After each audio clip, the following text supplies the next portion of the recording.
Hello and welcome to All Top 5s. It is the name of the 2017 blockbuster horror based on Stephen King's 1986 novel and the reboot successor of the 1990 miniseries. The movie smashed records and divided fans of the original book, and set the bar for the success of horror movies on the big screen, possibly for years to come. Some of the stories behind the scenes of It are intriguing, whether you've seen the movie yet or not. And don't worry, I'll avoid spoilers. Number 5. Bill Skarsgård. Arguably the biggest aspect of It is the clown, Pennywise. He was performed by Bill Skarsgård, 27 years old at the time, who decided not to go down the same route as Tim Curry in the 1990 TV version. Although Tim Curry scared a whole generation with his performance, Bill said he couldn't do Tim Curry anywhere near as well as Curry himself did, and thought that if he tried, it would distract people from the film at hand. Although to an outsider it looks like it might be fun to play, the part of Pennywise was something that took a toll on Bill. It was rumoured that his mental health was suffering, as he was kept apart from the children and a lot of the cast and crew to maximise his scariness and surprise, and he was very lonely during that time. The clown character also gave him nightmares for weeks during production, especially after researching numerous Psycho movies to inspire his performance. Bill was tested physically too. He had to train with a contortionist for at least one creepy scene, and spent at least 2.5 hours getting into makeup every single time he went on set. It was worth it though. Number 4. Potential actors. As with any movie role, the casting crew had to narrow down the vast list of potential actors for each part, and Pennywise the Clown was no exception. What do you think the character would have been like with the following actors, all of whom were rumoured to have been involved in casting at some point? There was Johnny Depp, Tilda Swinton, Richard Armitage, Tom Hiddleston, Jim Carrey, Hugo Weaving, Willem Dafoe, Channing Tatum, and one of my favourites, Kirk Acevedo.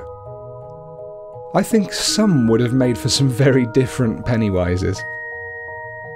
The role was split between Bill Skarsgård and Hugo Weaving at the final. As you can imagine, they would definitely have performed very differently, and that's actually the reason that Bill got the part. The crew felt that his more childish Pennywise suited the film more, whereas Hugo Weaving reportedly only gave a super creepy performance and lacked in playfulness. Still, it's interesting to consider what might have been had Weaving been cast instead. Number 3. Records. As I mentioned before, 2017's It smashed records, and that's partly due to a very successful marketing campaign. Within just days of release, the movie had broken the record for most venues showing an R-rated film at 4,103 venues, and it had made $13.5 million from Thursday night previews alone, beating Deadpool's $12.6 million, the previous holder. At $123.1 million, It also set the new record for the opening weekend of both a horror film and also a September release. That's the window after the summer blockbusters. It also then went to succeed at breaking the records for the Monday, Tuesday, Wednesday and Thursday showings that followed that first weekend. All this, along with the positive reviews from critics, set It to be one of a new breed of popular, R-rated horror blockbusters on the big screen. Even It's trailer broke records. Within the first 24 hours of release, the movie's first teaser garnered a staggering 197 million views, almost the equivalent of the population of Brazil. In fact, it absolutely obliterated that record, as The Fate of the Furious earlier in 2017 had previously set the bar at 139 million views in 24 hours. Finally, the original author Stephen King, infamous for being disappointed in film adaptations of his works, helped It break another record of sorts. After being shown an early screening, he stated that the movie was a wonderful job and It had exceeded his expectations. High praise indeed. Number 2. Pennywise's eyes. The character designers of course wanted Pennywise the Clown to be as scary as possible, fear itself. It took a lot of research, costume design, makeup construction, prosthetics and so on, and even Bill Skarsgård brought one of his own somewhat unusual talents to the fold. There are a number of scenes in the movie that feature Pennywise with his eyes looking outwards, lending something of a creepy, deranged aspect to the character with those menacing yellow eyes.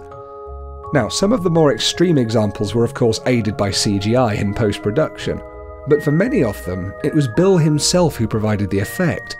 He was aware of his own lazy left eye, and in some scenes, at the director's request, was actually able to relax his eyes and let them drift outwards into an unfocused, uneasy stare. The result was greatly effective, and all thanks to Bill Skarsgård's striking natural ability. Number 1. 27. Now this should please number conspiracists and coincidence lovers alike. Throughout the original novel, Stephen King's It, the number 27 is mentioned and used in lots of different ways that connect with the core and the plot of the book. So, either by design or by pure coincidence, the number 27 crops up around this latest production of It in multiple ways. First, the movie itself began filming on the 27th of June 2016. It was released in 2017, exactly 27 years after the original TV miniseries.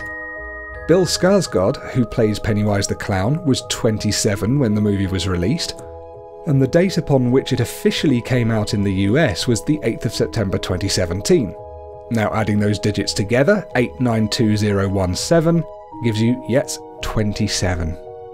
Finally, and sadly, Jonathan Brandis, who played Child Bill, the main character in the original series, died on his 27th birthday. Now, I'm not saying that there's a hidden conspiracy or anything, but it's just interesting to notice this number popping up all over the project when it had such significance in the book. And that's it from All Top 5s for this week. Please remember to be civil when posting comments. If you've enjoyed this video, please give it a like or hit the subscribe button for notifications of all my new videos. You can actually support All Top 5s on Patreon if you like by clicking on support. Peace and love to each and every one of you, and I'll see you all next time on All Top 5s.